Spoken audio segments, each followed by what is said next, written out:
সামনে আসেন, সামনে আসেন, সামনে আসেন না ভাই। এই ভাই আপনি একটু সামনে আসেন।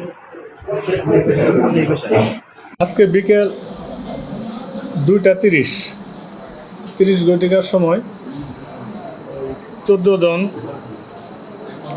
ব্যক্তি, তার মধ্যে একজন হলো যে আমাদের কলাবাগান থানা শাখা বৈষম্য বিরোধী ছাত্র আন্দোলনের আহ্বায়ক সহ 14 জন কলাবাগান থানাধীন আপনার রাসেল স্কোয়ারে একটা বিল্ডিং আছে, যে শেখ কবির নামক ব্যক্তির ব্যবসায়িক প্রতিষ্ঠান, ওই প্রতিষ্ঠানে যে ওই চাঁদা দাবি করে এবং হামলাও ভাঙচুর করে। এই আমাদেরকে 999-এ আমরা ফোন পেয়ে আমরা যাই, ওই দিক থেকে সেনাবাহিনীও আসে। এসে ওই বাদীর অভিযোগ হলো তাদের 4টা ডেস্কটপ, 3 লক্ষ টাকা আর কিছু চেয়ার টেবিল ভাঙচুর করে ওগুলো নিয়ে যায়। তো পুলিশ এবং সেনাবাহিনী এট এ টাইমে উপস্থিত হয়ে ওখান থেকে 14 জনকে আটক করতে সমর্থ হয়। শেখ কবির হলো এটা হলো ওনার কনস্ট্রাকশন ফার্ম,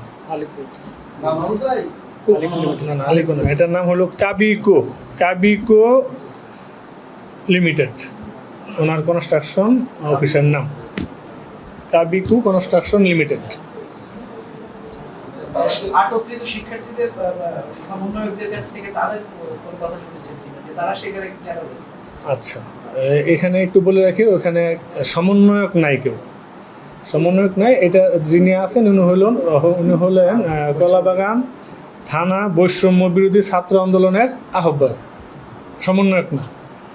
তো ওনাদের সাথে কথা হয়েছে,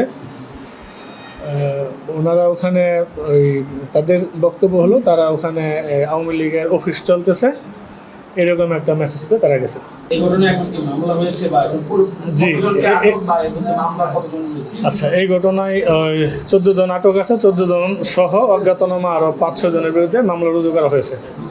মামলায় অভিযোগ এসেছেন এটাই, যেটা বললাম, ওই 3 লক্ষ টাকা নিয়ে গেছেন ওনারা, ড্রয়ার ভেঙে চেয়ার টেবিল ভাঙচুর করছেন আর 4টা ডেস্কটপ নিয়ে গেছেন।